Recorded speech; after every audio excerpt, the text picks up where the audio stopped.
ఓం ఐం హ్రీం శ్రీం శ్రీమాత్రే నమః. ఓం ఐం హ్రీం శ్రీం శ్రీమాత్రే నమః. ఓం ఐం హ్రీం శ్రీం శ్రీమాత్రే నమః. అంబరధరం విష్ణుం శశివర్ణం చతుర్భుజం ప్రసన్నవదనం ధ్యాయే సర్వవిఘ్నోపశాంతయే. అగజా ఆనన పద్మార్కం గజాననమహర్నిశం అనేకదంతం భక్తానాం ఏకదంతముపాస్మహే ఏకదంతముపాస్మహే. తల్లి నిన్ను దలంచి పుస్తకము చేతన్ భూనితిన్ నీవు నాయులంబందున నిల్చి జృంభణముగా నుక్తుల్ సుశబ్దంబుల్ శోభిల్లం పల్కుము నాదు వాక్కునను సంప్రీతిన్ జగన్మోహిని పుల్లాబ్జాప్టి సరస్వతి భగవతి పూర్ణేందు బింబాననా.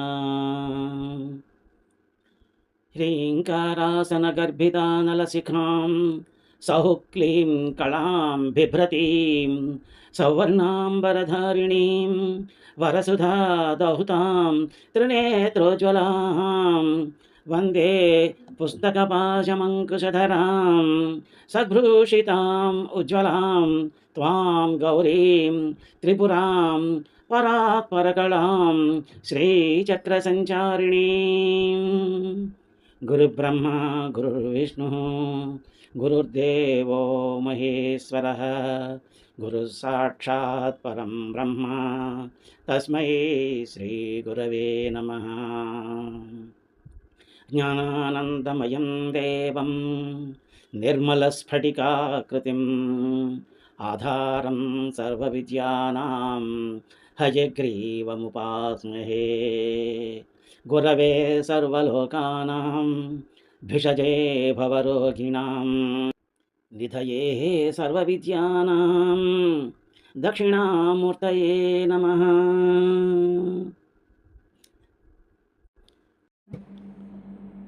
అందరికీ నమస్కారం. నా శ్రీలలిత యూట్యూబ్ ఛానల్కి మీకు అందరికీ సుస్వాగతం. కిందటి భాగంలో మనం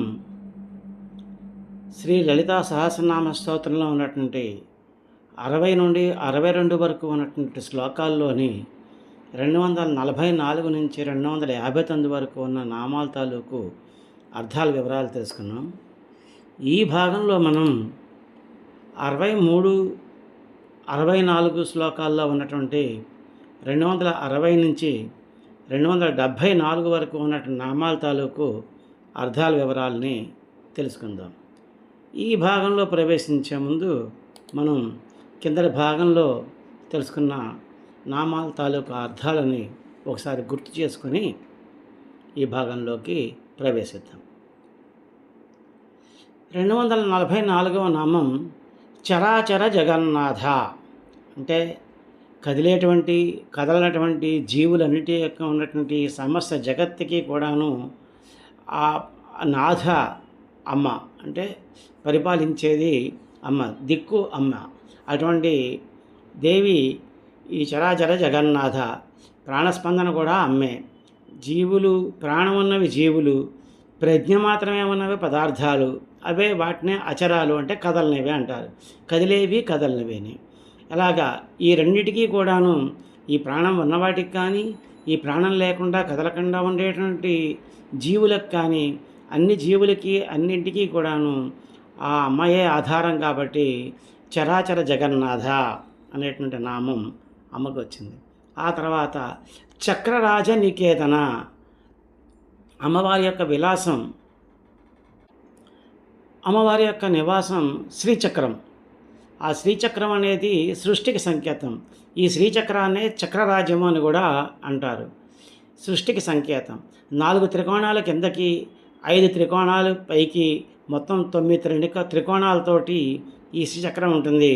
మూల ప్రకృతి అష్టప్రకృతి కలిసి 9 అని చెప్పేసి, కేంద్రంలో బిందువు ఉంటుందని చెప్పేసి, ఆ బిందువు శ్రీమాత యొక్క ఉద్భవ స్థానం అని, అది సృష్టికి సంకేతం కనుక సమస్త జగత్తునందు అమ్మ పరమశివునితో కూడి ఉంటుంది. కాబట్టి ఆమె యొక్క నివాసము శ్రీచక్రం కాబట్టి చక్రరాజనికేతన అనేటువంటి పేరు వచ్చింది అని చెప్పి తెలుసుకున్నాం. ఆ తర్వాత 246వ నామం పార్వతి. పర్వతరాజు అంటే హిమవంతుని యొక్క కుమార్తెగా ఆమె జన్మించింది. హిమవంతునికి పుత్రికగా జన్మించి కఠోరమైనటువంటి తపస్సు చేసి మరలా ఆ పరమేశ్వరుని చేరుకుంది. ఈ పార్వతి దక్షయజ్ఞ సమయంలో ఉన్నటువంటి సతీదేవి అని చెప్పేసి తెలుసుకున్నాం. ఆ తర్వాత నామం 247వ నామం పద్మనయన. విచ్చుకున్న పద్మాల వంటి కన్నులు, అందమైన కన్నులు కలిగినటువంటిది కాబట్టి అమ్మవారిని పద్మనయన అని అంటారు. ఆ కన్నులకి అందరూ వశమైపోతారు. ఆ కన్నుల నుంచి వచ్చే మాయకి త్రిమూర్తులు కూడా వశమైపోతూ ఉంటారు. తర్వాత 248వ నామం పద్మరాగ సమప్రభ. పద్మరాగమణితోటి సమానమైనటువంటి దేహకాంతి కలిగి ఉంటుంది అని చెప్పేసి. అంటే పద్మరాగమణి ఎలా ఉంటుంది అంటే ఎరుపు పసుపు కలిగినటువంటి కాంతితోటి ఉంటుంది. పచ్చడి పసుపు కన్నా కూడాను ఎరుపు పసిమి ఆకర్షణీయంగా ఉంటుంది. కాబట్టి ఆ ప్రభలతోటి అమ్మ విరాళిస్తూ ఉంటుంది కాబట్టి అమ్మని పద్మరాగ సమప్రభ అంటారు అని చెప్పి తెలుసుకున్నాం. ఆ తర్వాత 249వ నామం పంచప్రేతాసనాసీన. సృష్టికి ప్రధానమైనటువంటి 5 తత్వాలు ఉంటాయని, ఆ తత్వాలన్నిటిపైన అమ్మ ఆసీనురాలు అయి ఉంటుందని, అట్లా ఆసీనురాలు కాకపోతే అవన్నీ కూడా ప్రేతాలుగానే ఉండిపోతాయి కాబట్టి అమ్మని పంచప్రేతాసనాసీన అంటారు అని చెప్పేసి తెలుసుకున్నాము. ఆ పంచప్రేతాలు అంటే ఏమిటి అంటే పంచతత్వాలు అని తెలుసుకున్నాం కదా. అవే అగ్ని, పదార్థము, బ్రహ్మ, విష్ణువు, రుద్రుడు అని చెప్పేసి వీటిని పంచప్రేతాసనాసీన అంచేత అమ్మవారికి పంచప్రేతాసనాసీన అనే నామం వచ్చిందని చెప్పి తెలుసుకున్నాం. ఆ తర్వాత 250వ నామం పంచబ్రహ్మస్వరూపిణి. అమ్మవారు పంచబ్రహ్మల రూపంలో ఉంటుంది. పంచబ్రహ్మలు అంటే ఎవరంటే బ్రహ్మ, విష్ణువు, రుద్రుడు, ఈశ్వరుడు, సదాశివుడు. వీరినే నారాయణుడు, వాసుదేవుడు, సంకర్షణుడు, ప్రద్యుమ్నుడు, అనిరుద్ధుడు అని అంటారు. ఇది వైష్ణవంలో. అదే శైవంలో అయితే సజ్జోజాతుడు, వామదేవుడు, అఘోరుడు, తత్పురుషుడు, ఈశానుడు అంటారు. వీళ్ళంతా కూడాను ఈ తత్వాలన్నీ కూడాను ఆ పరమేశ్వరి యొక్క స్వరూపాలే కాబట్టి అమ్మని పంచబ్రహ్మ స్వరూపిణి అంటారు. ఆ తర్వాత నామం 251వ నామం చిన్మయి. చిన్మయం అంటే చైతన్యమయంగా ఉండటం. అమ్మే సృష్టి యొక్క చైతన్యం అంతాను. ప్రతి వస్తువునందు ఆమె ప్రభావం కనబడుతూ ఉంటుంది కాబట్టి అమ్మని చిన్మయి అంటారు. ఆ తర్వాత 252వ నామం పరమానంద. అమ్మ ఆనందానికే పరాకాష్ఠ అంటే పరమమైనటువంటి ఆనందం. అంటే అంతకు మించిన ఆనందం ఇంకేమీ ఉండదు కాబట్టి ఆ ఆనందం శాశ్వతమైనది. సత్వాతీతం, గుణాతీతమైనటువంటి ఆ స్థితినే శాశ్వతానందము అంటారు. ఈ శాశ్వతానందాన్నే పరమానందము అంటారు. ఆ శ్రీమాత ఆ పరమనందు ఉద్భవించి పరమనందే కలిసి ఉంటుంది కాబట్టి ఆ అమ్మని పరమానంద అంటారు. ఆ తర్వాత 253వ నామం విజ్ఞాన ఘనరూపిణి. చైతన్య రసమే ఘనీభవించినటువంటి రూపంగా కలిగి ఉన్నది. విజ్ఞానం అంటే చైతన్యం. ఆ చైతన్య విజ్ఞానమే ఘనీభవించినటువంటి రూపంగా కలిగి ఉన్నటువంటిది ఆ పరమేశ్వరి కాబట్టి ఆ పరమేశ్వరిని విజ్ఞాన ఘనరూపిణి అని అంటారు. ఆ తర్వాత 254వ నామం ధ్యాతృ రూప. చింతన గమ్యము, చింతించు జీవుడు అని ఈ 3 రూపాలుగాను ఉండేది ఆ పరమేశ్వరి. చింతన గమ్యం శుద్ధ చైతన్యం, దాని నుంచి చింతించేటువంటి జీవుడు జన్మిస్తుంటాడు.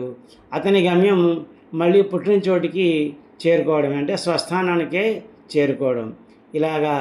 ఈ విధంగా అన్నిటితో ఈ పుట్టిన చోటు గురించి చింతించుటూ ధ్యానం చేయడమే అన్ని ధ్యానాల యొక్క పర్యవసానము కాబట్టి ఆ ధ్యాతృ రూప అని ఆ పరమేశ్వరికి పేరు వచ్చింది. ఆ తర్వాత 255వ నామం ధర్మాధర్మ వివర్జిత, ధర్మాన్ని అధర్మాన్ని కూడాను ఆ పరమేశ్వరి వదిలిపెట్టేసింది. అంటే ధర్మానికి అధర్మానికి కూడా అతీతమైనటువంటి స్థితిలో ఆ పరమాత్మ ఆ పరమేశ్వరి ఉంది. ధర్మం ఎక్కడైతే ఉంటుందో అక్కడ అధర్మం ఉంటుంది, వెలుగు ఎక్కడ ఉంటుందో అక్కడ చీకటి ఉంటుంది, జ్ఞానం ఎక్కడ ఉంటుందో అక్కడ అజ్ఞానం ఉంటుంది, కుడి ఎక్కడ ఉంటుందో అక్కడ ఎడమ ఉంటుంది. ఇవన్నీ కూడాను ఉండేవి ఒకదానికొకటి. కాబట్టి ఇటువంటివన్నిటినీ కూడాను, ద్వంద్వాలన్నిటినీ కూడాను వదిలిపెట్టేసింది. కాబట్టి ఆ పరమేశ్వరిని ధర్మాధర్మ విభర్జిత అంటారు. ఆ తర్వాత 256వ నామం విశ్వరూప. ఈ విశ్వం యొక్క రూపమే ఆ పరమేశ్వరి. ఆ రూపము స్థూలమైనది, సూక్ష్మమైనది కూడాను. ఆమె నుంచి వెలువడే వెలుగు నుంచి సూక్ష్మమైన రూపం ఏదైతే ఉంటుందో అది స్థూలంగా మారుతూ ఉంటుంది. ఈ రూపాలు వస్తూ ఉంటాయి, పోతూ ఉంటాయి. వాటికి వృద్ధులు ఉంటాయి, క్షయాలు ఉంటాయి. అటువంటి వృద్ధి క్షయం ఏమీ లేనిది 16 కళలు కలిగి ఉండేటువంటిది షోడశి అయినటువంటి ఆ పరమేశ్వరిని విశ్వరూప అంటారు. ఆ తర్వాత 257వ నామం జాగరిణి. అమ్మ ఎప్పుడూ మేల్కొని ఉంటుంది, అందరినీ మేల్కొలుపుతూ ఉంటుంది, జీవులలో మెలకువగా ఉంటుంది. అమ్మ అనుగ్రహమే జాగరణ స్థితిని కలిగిస్తుంది కాబట్టి ఆమెని జాగరిణి అంటారు. ఆ తర్వాత 258వ నామం స్వపంతి. నిద్రావస్థ యందు మానసిక ప్రపంచానుభవం ఏదైతే ఉంటుందో దాన్నే స్వప్నము అంటారు. ఇది సూక్ష్మ శరీర సంబంధమైనటువంటి వ్యవహారము. జాగ్రత్తావస్థలో అంటే మెలకుగా ఉన్నప్పుడు జ్ఞానం స్థిరంగా ఉంటుంది, స్వప్నావస్థలో స్థిరంగా ఉండదు. ఆ స్వప్న అనుభూతికి పరమేశ్వరి సాక్షిగా ఉంటుంది కాబట్టి ఆ పరమేశ్వరిని స్వపంతి అంటారు. ఆ తర్వాత 259వ నామం తైజసాత్మిక. తైజస్సుని ఆత్మగా కలిగినటువంటిది ఆ పరమేశ్వరి. అందుచే ఆమెని తైజసాత్మిక అంటారు. స్వప్నంలో దేహాభిమాని తైజస్సుడు లేక హిరణ్య గర్భుడు అంటారు. సూక్ష్మదేహంతో చేసే కర్మలన్నిటికీ కూడాను ఆ పరమేశ్వరి సాక్షి. ఆమె ఆ తైజస్సుని రూపంలో ఉంటుంది కాబట్టి ఆ పరమేశ్వరిని తైజసాత్మిక అంటారు. ఇంతవరకు మనం కిందటి భాగంలో తెలుసుకున్నాం. ఇప్పుడు ఈ భాగంలో 63, 64 శ్లోకాల్లో ఉన్నటువంటి 260 నుంచి 274 వరకు గల నామాల తాలూకు అర్థాల వివరాలు తెలుసుకుందాం. ముందుగా 63వ శ్లోకం. సుప్త ప్రాజ్ఞాత్మిక తుర్యా సర్వావస్థా వివర్జిత సృష్టికర్త్రి బ్రహ్మరూప గోప్త్రి గోవిందరూపిణి. శ్లోకం మళ్ళీ ఇంకొకసారి. సుప్త ప్రాజ్ఞాత్మిక తుర్యా సర్వావస్థా వివర్జిత సృష్టికర్త్రి బ్రహ్మరూప గోప్త్రి గోవిందరూపిణి. ఈ శ్లోకంలో మొదటి పాదంలో సుప్త ప్రాజ్ఞాత్మిక తుర్య సర్వావస్థా వివర్జిత అని 4 నామాలు, రెండవ పాదంలో సృష్టికర్త్రి బ్రహ్మరూప గోప్త్రి గోవిందరూపిణి అని 4 నామాలు. మొత్తం ఈ శ్లోకంలో 8 నామాలు ఉన్నాయి. ఈ 8 నామాల తాలూకు అర్థాల వివరాలని వరుసగా ఇప్పుడు మనం తెలుసుకుందాం. 260వ నామం సుప్త. సుప్త అంటే నిద్ర అవస్థ. ఇందులో ఇంద్రియాలు పనిచేయవు. దీని శివసూత్రాలలో మాయా అజ్ఞానము అంటారు. అనగా బాహ్య జ్ఞానం ఉండదు. అజ్ఞానం, ఆంభావము, సుఖము కలిగినటువంటిది ఈ అవస్థ. ఈ స్థితిలో ఇంద్రియాలు, బుద్ధి ముఖ్య ప్రాణంలో కలిసిపోతాయి. కానీ మెలకు రాగానే మాత్రం సుఖంగా నిద్రించాను అనేటువంటి జ్ఞానం ఉంటుంది. ఇది ఆనందాన్ని పొందుతుంది కాబట్టి పరమేశ్వరిని సుప్త అంటారు. నిర్వికార స్వరూప స్థితినే సుషుప్తి అంటారు. ఈ అవస్థని సంప్రదావస్థ అని కూడా అంటారు. మనస్సు, బుద్ధి కూడా హృదయంలో లీనమైపోయేటువంటి స్థితి. ఆనందాన్ని ఎలా పొందుతుంది కాబట్టి పరమేశ్వరిని సుప్త అని అన్నారు. ఆ తర్వాత నామం 261వ నామం ప్రాజ్ఞాత్మిక.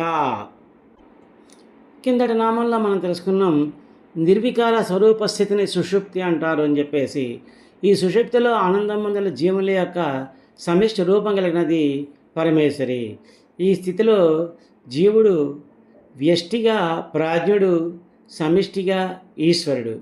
ప్రాజ్ఞుని యొక్క రూపంలో ఆ పరమేశ్వరి ఉంది కాబట్టి ఆ పరమేశ్వరిని ప్రాజ్ఞాత్మిక అంటారు.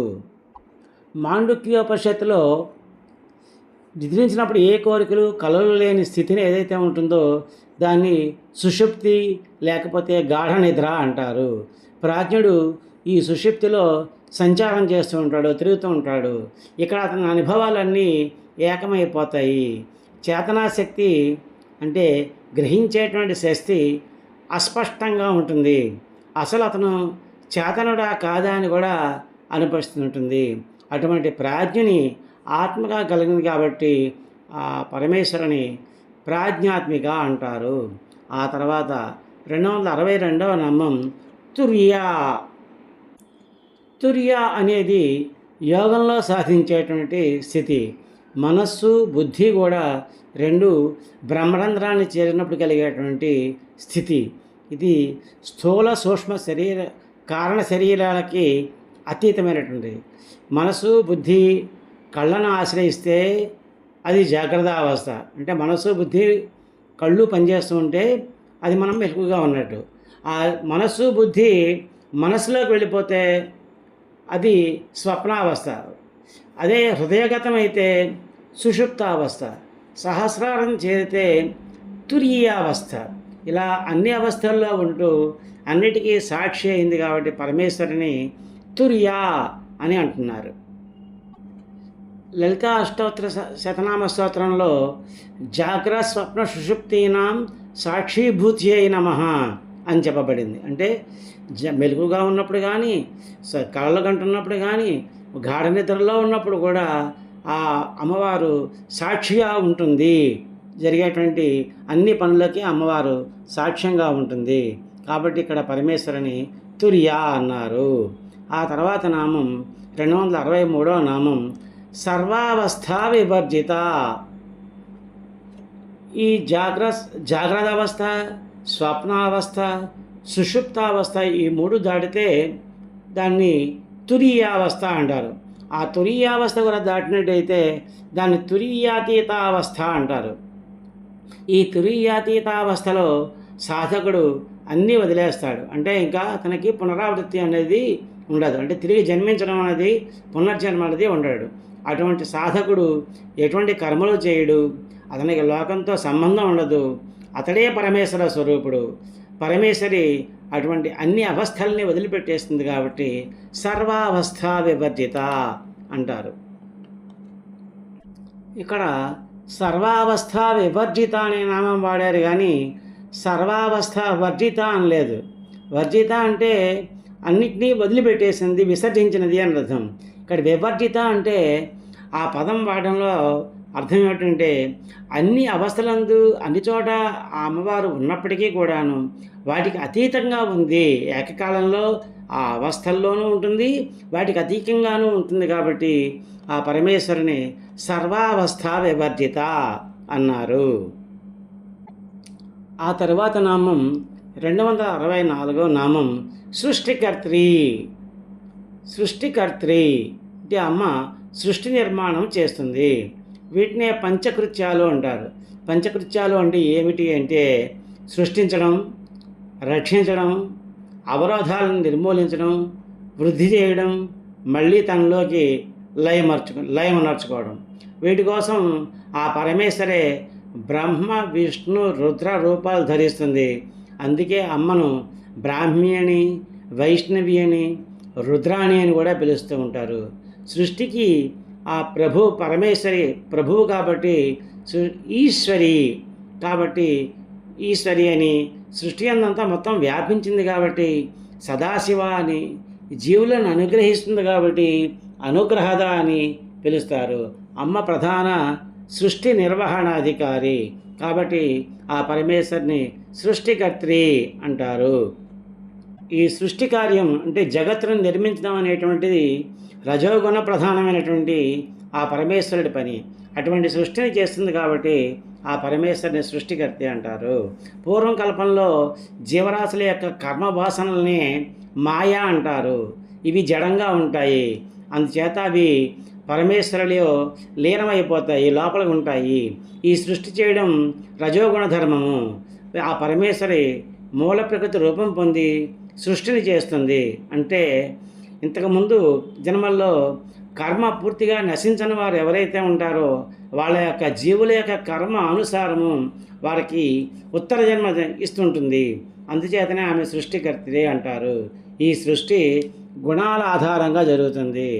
అవే సృష్టి 3 విధాలు: ఏకగుణ సృష్టి, ద్విగుణ సృష్టి, త్రిగుణ సృష్టి అని 3 రకాలు ఉంటాయి. ఏకగుణ సృష్టిలో సత్వగుణం వల్ల బ్రహ్మాది దేవతలు పుడతారు, రజోగుణం వల్ల మనుషులు, మృగాలు, పక్షులు, జలచరాలు పుడతాయి, తమో గుణం వల్ల చెట్లు, చేమలు, పర్వతాలు ఉద్భవిస్తాయి. ఈ ద్విగుణ సృష్టిలో మళ్ళీ సృష్టి ఒక్కొక్క గుణం 3 భాగాలు అవుతుంది. సత్వం నుంచి విరాట పురుషాదులు పుడితే సత్వము రజము కలిసినప్పుడు దేవఋషులు, వాలకల్యులు, వైఖానసులు మొదలైన వాడు పుడతారు. అంటే సత్వం ఎక్కువగా ఉండి రజం కూడా కలిసినప్పుడు. అదే సత్వంతో తమస్సు కలిసినప్పుడు యక్షులు, రాక్షసులు, విద్యాధరులు మొదలైన వాడు పుడతారు. రజస్తో సత్వం కలిస్తే మానవులు పుడతారు. రజస్తో రజస్సు కలిస్తే పశువులు, మృగాలు పుడతాయి. రజస్సుతో తమస్సు కలిస్తే శ్వేతజాలు, అండజాలు, జలచరాలు మొదలైనవన్నీ పుడతాయి. అలాగే తమస్సులో సత్వం కలిస్తే పైరులు, గడ్డి పంటలు మొదలైనవన్నీ పుడతాయి. తమస్సులో రజం కలిస్తే చెట్లు, పొదలు, తీగలు మొదలైన పడతాయి. తమస్సులో తమం కలిసినట్టయితే భూములు, కొండలు, బండలు ఇలా పుడుతూ ఉంటాయి. అలాగే త్రిగుణ సృష్టి కూడాను ఉంటుంది. దానిలో కూడాను ఈ గుణాలన్నీ కూడా రకరకాలుగా మారి సృష్టి జరుగుతుంటుంది. ఇన్ని రకాల సృష్టిని చేస్తూ ఉంటుంది కాబట్టి ఆ పరమేశ్వరుని సృష్టికర్త్రి అంటారు. ఆ తర్వాత నామం 265వ నామం బ్రహ్మరూప. బ్రహ్మ యొక్క రూపంలో వెలుగుతోంది, బ్రహ్మ యొక్క రూపాన్ని ధరించి ఉంది అమ్మవారు. సృష్టి బ్రహ్మ నుండే వెలువడుతుంది కాబట్టి అతడే కనబడేటువంటి సృష్టికర్త. కానీ ఆ పరమేశ్వరే అతని రూపంలో వెలిసి సృష్టి నిర్మాణ చైతన్యంగా నిలిచి సృష్టిని కావిస్తూ ఉంటుంది. త్రిమూర్తుల రూపములు అమ్మ తన యొక్క వాహికలుగా ఏర్పరిచి వారి నుండి ఆ కర్తవ్యాన్ని నిర్వర్తిస్తుంటుంది. కాబట్టి ఆ పరమేశ్వరుని బ్రహ్మరూప అన్నారు. బ్రహ్మ చతుర్ముఖ తాదృశ ఈశ్వర స ఏవం రూపం యస్యాహ. బ్రహ్మ అనగా 4 ముఖాలు గలవాడు, చతుర్ముఖుడు, అట్టివాడే ఈశ్వరుడు. అటువంటి రూపం కలది దేవి. విష్ణు పురాణంలో బ్రహ్మ, విష్ణు, శివులు బ్రహ్మ యొక్క ప్రధాన శక్తులు అని చెప్పబడింది. సృష్టికర్తత్వం రజోగుణ ప్రధానం అని చెప్పి తెలుసుకున్నాం కదా. త్రిగుణాత్మకమైనటువంటి దేవి రూపాల్లో రజోగుణ ప్రధానుడైనటువంటి బ్రహ్మ ఇటువంటి చతుర్ముఖ బ్రహ్మ రూపంలో ఈ జగత్తుని ఆ పరమేశ్వరుడు సృష్టిస్తోంది కాబట్టి బ్రహ్మరూప అని చెప్పేసి పిలువబడుతోంది. దేనివల్ల అయితే ఈ సగస్తు జగత్తు గురించి తెలియబడుతోందో, ఈ జగత్తుకి ఆధారమైనది ఏదో అదే బ్రహ్మము. ఏదైతే స్వయం ప్రకాశమో తనంతట తానే ప్రకాశిస్తుంటుందో, అన్నిటికన్నా గొప్పదో, బృహత్తరమైనదో, జగత్తంతా వ్యాపించి ఉందో, సమస్త ప్రాణికోటి యందు జీవుని యొక్క రూపంలో ఉందో అదే బ్రహ్మము. ఇక్కడ బ్రహ్మ అంటే త్రిమూర్తుల్లో మొదలవాడు, అంటే కర్మ బ్రహ్మ అని అర్థం. అంటే సృష్టి అనేటువంటి కర్మని చేసేటువంటి బ్రహ్మ అని అర్థం. కాబట్టి ఆ పరమేశ్వరిని బ్రహ్మరూప అంటారు. ఆ తర్వాత నామం 266వ నామం గోప్త్రి. అంటే గోప్యము కలిగినటువంటిది. పరమేశ్వరి తన యొక్క వ్యూహాల్ని, ధర్మాల్ని, సంస్కారాల్ని, వాక్కుల్ని అన్నీ చేస్తున్నా కూడాను అంతా గోప్యంగానే ఉంటుంది. కాబట్టి ఆ పరమేశ్వరిని గోప్త్రి అంటారు. గోపనం జగతః స్థితి.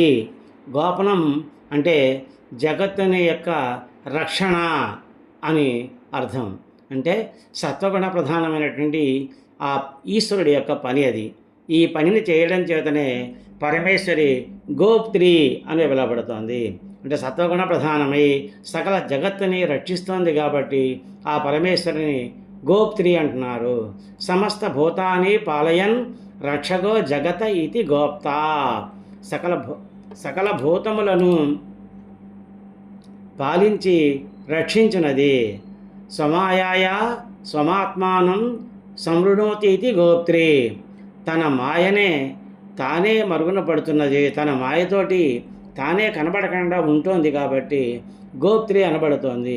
జగత్తులోని అన్ని జీవుల యందు కూడాను ఆ పరమేశ్వరి రహస్యంగా దాగి ఉంటుంది కాబట్టి గోప్త్రి అంటారు. అలాగే శ్రీ విద్య చాలా గుప్తమైనది. అది ఎవరికి పడితే వాళ్ళకి చెప్పరు. పెద్ద కుమారుడికి లేదా మంచి శిష్యుడికి మాత్రమే ఆ విద్యని ఉపదేశిస్తారు. అటువంటి రహస్యమైనటువంటి విద్యకి అధికారి కాబట్టి ఆ పరమేశ్వరిని గోప్త్రి అంటారు. శ్రీ విద్యని రహస్యంగా ఉంచి గురు శిష్య పరంపరగా లోకంలో వ్యాప్తి జరిగేటట్టు చూస్తూ ఉంటుంది కాబట్టి కూడాను ఆ పరమేశ్వరిని గోప్త్రి అంటారు. ఆ తర్వాత నామం 267వ నామం గోవింద రూపిణి. అమ్మ రక్షించేటువంటి గుణం కలిగినటువంటి విష్ణు రూపంలో ఉంటుంది. పంచకృత్యాల్లో మొదటిది సృష్టి అయితే రెండవది రక్షణ. ఈ రక్షణ అనేది అమ్మ యొక్క రెండవ కృత్యము. మొదటిది సృజనము, రెండవది రక్షణ. ఈ రెండవ తత్వం సర్వమయుడు సర్వవ్యాపి అయినటువంటి విష్ణువు లోకరక్షకుడు, స్త్రీ సంజ్ఞ కలిగినవాడు. అతని యొక్క స్త్రీ రూపమే జగన్మోహిని లేక జగన్మోహన రూపము అంటారు. పూర్వం అసురశక్తులు భూమిని నశింపజేయించాలనుకున్నప్పుడు ఆ పరమేశ్వరి విష్ణువు యొక్క రూపంలో భూమిని రక్షించింది. అప్పుడు దేవతలంతా కూడాను అమ్మను గోవింద రూపిణి అని కీర్తించారు. గాం విందతి. గాం అంటే భూమి అని అర్థం, విందతి అనగా రక్షించిన శక్తి అని అర్థం. కాబట్టి ఆ విధంగా గోవింద అంటే ఆ పదానికి అలా అర్థం చెప్పుకోవచ్చు అన్నమాట. అదే హిరణ్యాక్షుడు భూమిని ఎత్తుకుపోతే వరాహ రూపంలో దాన్ని రక్షించినటువంటి వాడు ఆ గోవిందుడు. అతడి రూపంలో ఉంది కాబట్టి ఆ పరమేశ్వరిని గోవింద రూపిణి అంటారు. ఒకసారి ఇంద్రుడు విష్ణువుతో అన్నట, నేను వేలుపులకి ఇంద్రుడైనట్టుగానే నువ్వు గోవులకి ఇంద్రుడువు అన్నాడు. అంతే రూపంలో ఉన్న దేవి గోవింద రూపిణి. వాక్తు చేత కానీ వేదాంత వాక్కుల చేత కానీ పొందదగిన వాడు అవడం చేత పరమేశ్వరుడు గోవిందుడు అవుతున్నాడు. ప్రకృతి యొక్క మొదటి భాగం ఉమాదేవి అయితే రెండవ భాగం ఈ లోకాలన్నింటినీ రక్షించేటువంటి విష్ణువు స్త్రీ సంజ్ఞ కలిగిన వాడు అని చెప్పుకున్నాం కదా. అందుచేత ఆ పరమేశ్వరి గోవింద రూపిణి అని పిలువబడుతోంది. ఆ తర్వాత 64వ శ్లోకం. సంహారిణి రుద్రరూప తిరోధానకరీశ్వరి సదాశివానుగ్రహద పంచకృత్యపరాయణ. శ్లోకం మళ్ళీ ఇంకొకసారి. సంహారిణి రుద్రరూప తిరోధానకరీశ్వరి సదాశివానుగ్రహద పంచకృత్యపరాయణ. ఈ శ్లోకంలో మొదటి పాదంలో సంహారిణి రుద్రరూప తిరోధానకరి ఈశ్వరి అని 4 నామాలు, రెండవ పాదంలో సదాశివ అనుగ్రహద పంచకృత్యపరాయణ అనేటువంటి 3 నామాలు, మొత్తం 7 నామాలు ఉన్నాయి. ఇప్పుడు వరుసగా ఈ నామాల తాలూకు అర్థాల వివరాలు తెలుసుకుందాం. 268వ నామం సంహారిణి. ఈ ప్రపంచాన్నంతా కూడాను అణుస్వరూపంగా చేసి నాశనం చేసేటువంటిది కాబట్టి ఆ పరమేశ్వరిని సంహారిణి అంటారు. ఇది తమోగుణ ప్రధానమైనటువంటి రుద్రుడి యొక్క పని. అటువంటి లోక సంహారం చేస్తుంది కాబట్టి ఆ పరమేశ్వరిని సంహారిణి అని అన్నారు. 269వ నామం రుద్రరూప. లయకార్యాన్ని నిర్వర్తించడానికి ఆ రుద్రుని యొక్క రూపం దాల్చి సంహారం చేస్తుంటుంది ఆ పరమేశ్వరి. రుద్రుడు అంటే దుఃఖాలని తరిమేవాడు, అజ్ఞానాన్ని దహించేవాడు, అగ్నిస్వరూపుడు. రుద్ అంటే దుఃఖము, దాన్ని హరించేవాడు కాబట్టి రుద్రుడు అంటారు. అవరోధం లేనటువంటి శక్తే రుద్రశక్తి. అట్టి శక్తి స్వరూపం దాల్చి ఉన్నది కాబట్టి ఆ పరమేశ్వరుని రుద్రరూప అన్నారు. సృష్టి యందు అవరోధాలు ఏర్పడినప్పుడు కానీ, అసుర శక్తులు విజృంభించినప్పుడు కానీ, మార్పులు అవసరమైనప్పుడు కానీ అమ్మ రుద్రరూపాన్ని ధరించి కార్యాన్ని చక్కబెడుతూ ఉంటుంది. ఇట్టి కార్యం కోసం అని చెప్పేసి రౌద్రము రుద్రరూపము అవసరము. అట్టి రూపాన్ని ధరించి ప్రళయకాల రుద్రం వలె సృష్టిని ప్రళయంలోకి నడిపిస్తుంది. కాబట్టి ఆ పరమేశ్వరుని రుద్రరూప అన్నారు. రుజం ద్రావయతే తస్మాత్ రుద్ర పశుపతే స్మృత. దుఃఖములను పోగొట్టేవాడు రుద్రుడు, అతడే పశుపతి, అజ్ఞానులైనటువంటి జీవులకు పతి అని చెప్పబడింది. రుద్ అనగా దుఃఖము లేక దుఃఖ కారణం. అటు దుఃఖ కారణాన్ని పోగొట్టే ప్రభువు కాబట్టి రుద్రుడు అని చెప్పేసి చెప్పబడుతున్నాడు. ఆ పరమేశ్వరి రుద్రుని యొక్క రూపాన్ని ధరించి సంసార బంధనాలన్నింటినీ పోగొడుతూ ఉంటుంది. ఈ రుద్రుల్ని ఏకాదశి రుద్రులు అంటారు. 11 మంది ఉంటారు. కాబట్టి ఆ పరమేశ్వరుని రుద్రరూప అంటారు. ఆ తర్వాత 270వ నామం తిరోధానకరి. సృష్టిని తనలోకి లయం చేసుకోవడాన్ని తిరోధానము అంటారు. దీన్నే సంపూర్ణ నాశనము అంటారు. మొత్తం పూర్తిగా ఏమీ లేకుండా చేయడం. ఇది శుద్ధ సత్వగుణ ప్రధానమైనటువంటి ఈశ్వరుడి యొక్క పని. అటువంటి సంపూర్ణ లయం చేస్తుంది కాబట్టి ఆ పరమేశ్వరుని తిరోధానకరి అంటారు. ఈశ్వరి సత్వగుణ ప్రధానమై సర్వస్వతంత్రంగా సర్వ అధికారాలతోటి ఆ పరమేశ్వరి ఉంటుంది. ఈశ్వరుడు అంటే స్వామి అని, సర్వస్వతంత్రుడని అర్థం. కర్తవ్యము కానీ, కర్తృత్వం కానీ, ఇచ్ఛ కానీ, క్రియలు కానీ లేనటువంటి వాడు. శుద్ధమైనటువంటి సత్వమైనటువంటి చైతన్యము. మాయతోట బంధింపబడినవాడు. జీవులకి శరణ్యమైనటువంటి వాడు. దైవ అసుర భావాలకి అతీతంగా ఉంటాడు. ఆ పరమేశ్వరి యందు ఇటువంటి గుణాలన్నీ ఉన్నాయి. ఆ మాయా స్వరూపాన్ని దాటి శుద్ధ చైతన్యమూర్తి అయినటువంటి ఆ పరమేశ్వరి ప్రళయమందు కూడా మాయ విశ్రాంతి కొనుక్కుంటుంది కానీ నశించదు అని చెప్పేసి భాగవత పురాణం చెబుతూ ఉంది. పంచకృత్యాల్లో 4వది తిరోధానము. పంచబ్రహ్మల్లో 4వ వాడు ఈశ్వరుడు. ఆ తిరోధానుడైన యొక్క ఈశ్వరుని యొక్క రూపమే కాబట్టి ఆ పరమేశ్వరిని ఈశ్వరి అంటారు. కల్పాంతంలో ఈశ్వరుడు తిరోధానం చేస్తాడు. మళ్ళీ కల్పారంభం జరిగినప్పుడు ఆ పరమేశ్వరి యొక్క మాయకు లోనే ఈ సృష్టి కార్యాన్ని మొదలుపెట్టి ఆ జీవులన్నింటినీ మళ్ళీ బయటికి వదిలిపెడతాడు. వాళ్ళ జీవులన్నీ ఏ కర్మలు చేశాయో వాటన్నిటినీ జాగ్రత్తగా లెక్కలు వేసి వాటి ఫలితాలను తీసి అందులో ఏ వరుస ప్రకారం ఆ జీవి ఆ ఫలితాలు అనుభవించాలో ఆ ప్రకారంగా ఏర్పాటు చేసేది ఆ పరమేశ్వరి శక్తి. కాబట్టి ఆమె కర్మఫల స్వరూపిణి, శరణాగత రక్షకి, సర్వసాక్షి, సర్వజీవ పోషకి, సృష్టి స్థితి లయకారకి, అవ్యయము శాశ్వతము అనంతమైనటువంటి ఆ ఈశ్వర శక్తి. కాబట్టి ఎవరి సంకల్పం వ్యర్థం కాకుండా వెంటనే ఫలిస్తుంటుందో అటువంటి వాడిని ఈశ్వరుడు అంటారు. నిర్గుణ పరబ్రహ్మమే ఈశ్వరుడు. మాయతో కూడినటువంటి ఆ పరబ్రహ్మ ఈశ్వరుడు. అతని యొక్క శక్తే ఈశ్వరి. ఆ తర్వాత నామం 272వ నామం సదాశివ. విస్తారమైన సృష్టి యందు సత్వగుణ ప్రధానంగా ఉండేటువంటిది ఆ పరమేశ్వరి. సృష్టికి అతీతంగా ఉన్న తత్వము ఈశ్వరి. సృష్టి యందు ఇమిడి ఉన్నది తత్వము సదాశివ. వాసుదేవ సదాశివ అనేటువంటిది పర్యాయపదాలు. సదాశివ అంటే పురుష రూపము, సదాశివ అంటే స్త్రీ రూపము అని అర్థం అన్నమాట. మన యందు సత్వగణం పెంపొందించుకోవడం వల్ల భగవత్ సాన్నిధ్యం పెరుగుతూ ఉంటుంది. సత్వగణోపాసన సదాశివ వాసుదేవ తత్వాలని దర్శింపజేస్తుంటుంది. సద్గుణాలను ఉపాసించి రజస్సుని తమస్సుని సమన్వయించుకుని సత్వగుణాన్ని బాగా చేరుకున్నవాడు ఆ దైవానికి సమీపమై తనయందే దైవాన్ని చూస్తూ దైవాన్ని చేరి క్రమంగా అందు ఐక్యం చెందుతూ ఉంటాడు. ఇట్లు జీవుడిని అనుగ్రహించడం కోసం ఆ పరమేశ్వరి సదాశివగా ఉంటుంది. విరళతర శుద్ధ సత్వ ప్రధాన ఈశ్వర సదాశివ.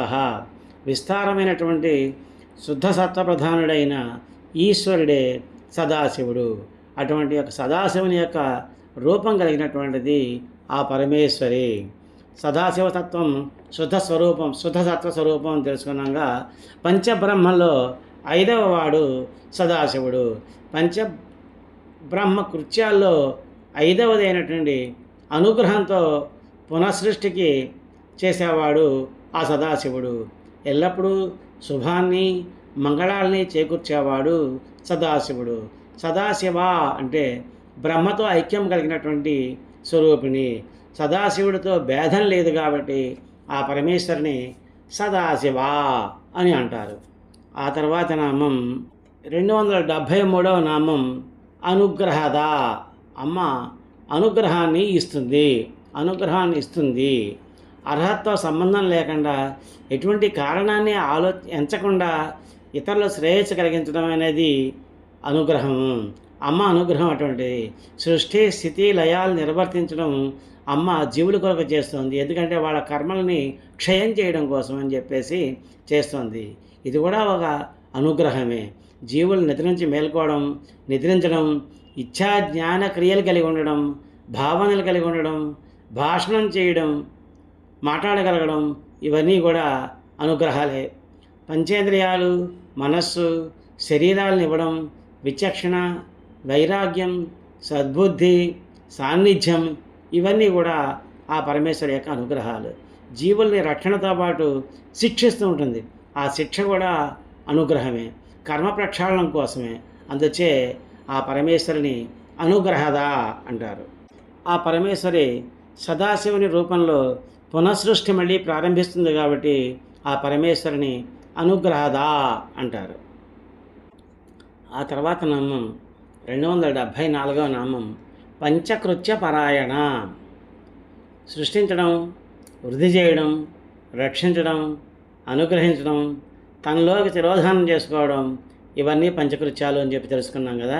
వీటి యందు ఎప్పుడూ అమ్మ నిమిత్తమై ఉంటుంది, పరాయణంగా ఉంటుంది కాబట్టి పంచకృత్య పరాయణ అంటారు. మహాత్ములు నిష్కారణంగా జీవుల యొక్క శ్రేయస్సు కోసం ఎల్లప్పుడూ అహర్నిశలు అంటే పగలు రాత్రి పాటుపడుతూ ఉంటారు. అలాంటి వాటికి ఆ పరాకాష్ఠ ఆ పరమేశ్వరి.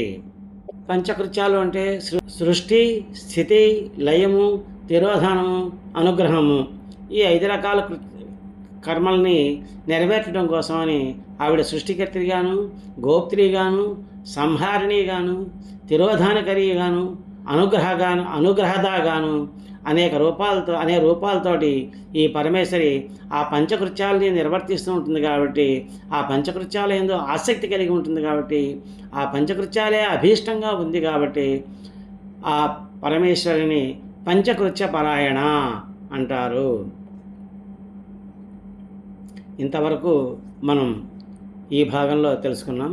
వచ్చే భాగంలో మరికొన్ని శ్లోకాల్లోని మరికొన్ని నామాలకి అర్థాలు తెలుసుకుందాం. హరి ఓం తత్సత్. ఏతత్సర్వం శ్రీ లలితా పరమేశ్వరి చరణారవిందార్పణమస్తు. ఓం యదక్షరపదభ్రష్టం మాత్రాహీనం చ యద్భవేత్ తత్సర్వం క్షమ్యతాం దేవి నారాయణే నమోస్తుతే. విసర్గబిందుమాత్రాణి పదపాదాక్షరాణి చ న్యూనాని చ అతిరిక్తాని క్షమస్వ పరమేశ్వరి. కాయేన వాచా మనసేంద్రియైర్వా బుద్ధ్యాత్మనా వా ప్రకృతే స్వభావాత్ కరోమి యజ్జత్ సకలం పరస్మై నారాయణాయ ఇతి సమర్పయామి. శ్రీమన్నారాయణాయ సమర్పయామి. సర్వే భవంతు సుఖినః, సర్వే సంతు నిరామయాః, సర్వే భద్రాణి పశ్యంతు, మా కశ్చిద్ దుఃఖభాగ్ భవేత్. శ్రీయః కాంతాయ కళ్యాణనిధయే నిధయేర్ధినాం శ్రీవేంకటనివాసాయ శ్రీనివాసాయ మంగళం. మంగళం కౌసలేంద్రాయ మహనీయ గుణాత్మనే చక్రవర్తితనూజాయ సార్వభౌమాయ మంగళం. ఉమాకాంతాయ కాంతాయ కామితార్థప్రదాయినే శ్రీగిరీశాయ దేవాయ మల్లినాథాయ మంగళం. ఓం ఏతత్సర్వం శ్రీ ఉమామహేశ్వర శ్రీ లలిత పరమేశ్వరి చరణారవిందార్పణమస్తు.